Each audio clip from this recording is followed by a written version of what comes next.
खुलुमबाय नोंथांमोनखौ बयखौबो बरायबाय। दिनै 29 जानुवारि 2023 बारायजेबो रबिबार। फैदो दिननि खौरांफोरखौ बेखेवनोसै। मोनसे सोमोनांथाव जाथाय। क'क्राझार डिसि अफिसनि सासे मावथिखौ आइस अफिसार क'क्राझारनि डिसिआ गाज्रि रोखोमै बुनानै हस्पिटालाव थिसनजाहोनांगौ खालामदों। जाथायखौ खालामग्रा डिसिनि मुङा जाबाय बर्नाली डेका।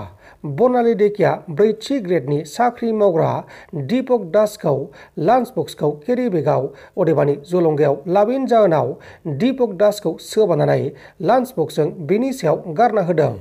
बे समाव दीपक दासखौ आर.एन.बि सिभिल हस्पिटालाव फाहामथाय होगासिनो दङ आरो बे जाथायखौ लानानै दीपक दासनि अनजालि फिसाजोआ आसामनि चिफ मिनिस्टार हिमन्त बिश्व शर्मा बिथांखौ एक्सन लानो थाखाय खावलायहरदों। दीपक दासआ क'क्राझारनि डिसि अफिसाव पियन महरै सोरखारि साख्रि मावोमोन आरो दीपक दासआ लान्च बक्सखौ केरि बेगआव लाङाखैमोन। बेनिखायनो बे जाथाया जादों। सासे खौरांगिरिखौ दंफांआव खानानै इनाय गाग्लोबदों। मध्य प्रदेश रायजोनि सिङाव थानाय मानागाव आरो कटगाव गामिनि गेजेराव सासे 25 बोसोर बैसोनि खौरांगिरिखौ माखासे सुबुङा दंफांआव खानानै बुनानै मोनसे भिडिअखौ हगारना होदों आरो बे भिडिअआ बे समाव समाज बिजोंनि गेजेराव गोबां गोसारगासिनो दङ। गिबियावनो बे खौरांगिरिखौ नारायण यादव मुंनि सासे सुबुङा दंफांआव खानानै बुदोंमोन। उनाव नारायण यादवनि बिदा ओम प्रकाशआ थांनानै बुफाहैदों।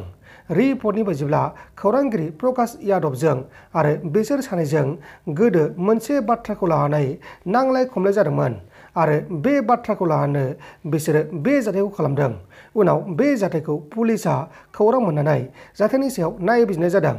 नाथाय जाथायजों लोब्बा थानाय दायनिगिरिफोरा दासिमाव एरेस्ट खालामजाथ'वाखै। दा बे जाथायनि सायाव मध्य प्रदेश पुलिसआ गावसोरनि खामानिखौ मावगासिनो दङ। लोगोसे बे जाथायखौ लानानै रायजोनि खौरांगिरिफोरा गोथौयै दुखु मोननाय फोरमायदों आरो बे जाथायनि सायाव थाबैनो एक्सन लानो थाखाय पुलिसखौ खावलायनाय जादों।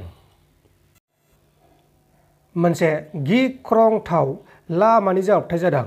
बे गिख्रंथाव लामानि जाब्रबथायजों सासे ट्राक ड्राइभारनि हेन्डीमेनआ जायगायावनो जिउ गोमादों। मैया फुंनि समाव आसामनि सनितपुर डिस्ट्रिक्टनि सिङाव थानाय तेजपुर ओनसोलाव गंसे ट्राक गारिजों हरखाबै जाब्रबथाय जानानै सासे गेजेर बैसोनि सुबुङा जायगायावनो जिउ गोमादों।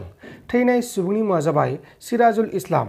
सिराजुल इस्लामआ ट्राकनि हेन्डीमेन महरै खामानि मावगासिनो दंमोन। नोंथांमोन दासिमनि माखासे खौरांफोरा बेखिनिल'मोन। बेखिनिसिम नायनायनि थाखाय नोंथांमोननिसिम रोजा रोजा साबायखर। गोजोन्थों। एसेनोसै। जै बर' हारिनि।